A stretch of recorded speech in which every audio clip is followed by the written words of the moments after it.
નમસ્કાર દર્શક મિત્રો, હું વિવેક કલોલા આપ સર્વેનું YouTube ચેનલમાં હાર્દિક સ્વાગત કરું છું. મિત્રો 120 ગોલ્ડન રૂલ્સ ઓફ ઇંગ્લિશ ગ્રામરની અંદર આજે આપણે રૂલ નંબર 66 શીખવાના છે. મિત્રો જોવો છે આ નિયમ છે એ શેના વિશે છે? તો મિત્રો આ નિયમ છે ડુ અને ડઝ વિશે. તો મિત્રો પ્રથમ તો એ કે ડુ અને ડઝ નું ગુજરાતી શું થાય? તો કે ડુ અને ડઝ નું ગુજરાતી થાય કંઈક કરવું. શું થાય મિત્રો?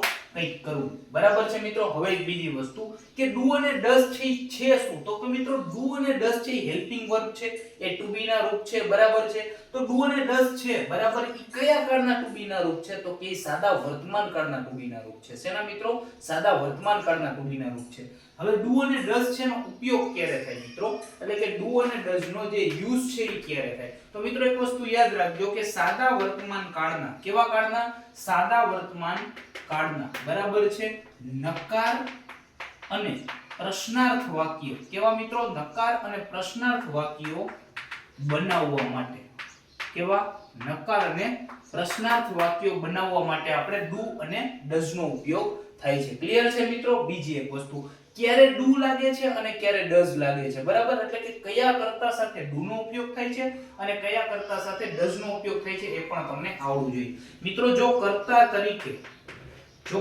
તરીકે I, we, you અને they હોય તો તેની સાથે ડુ લાગે છે. ક્લિયર છે મિત્રો? અને જો કર્તા તરીકે તમારો he, she કે it હોય તો તેની સાથે ડઝ લાગે છે. ક્લિયર છે મિત્રો? તો એક વસ્તુ યાદ રાખજો કે સાદા વર્તમાન કાળના નકાર અને પ્રશ્નાર્થ વાક્યો બનાવવા માટે હંમેશા ડુ અને ડઝ નો ઉપયોગ થાય છે. જો કર્તા I, you, they હોય તો ડુ લાગે અને he, she, it હોય તો ડઝ લાગે. ક્લિયર છે મિત્રો? હવે કેવી રીતે નકાર અને પ્રશ્નાર્થ વાક્યો બને જોવો જોઈએ. માની લો કે અહીંયા કોઈ વાક્ય લીધું છે કે I play. બરાબર છે. આનો નકાર બનાવવું હોય તો મિત્રો I છે શું લાગે? ડુ લાગે. તો I do not play. બરાબર છે. માની લો કે અહીંયા એવું લખેલું હોત કે he plays.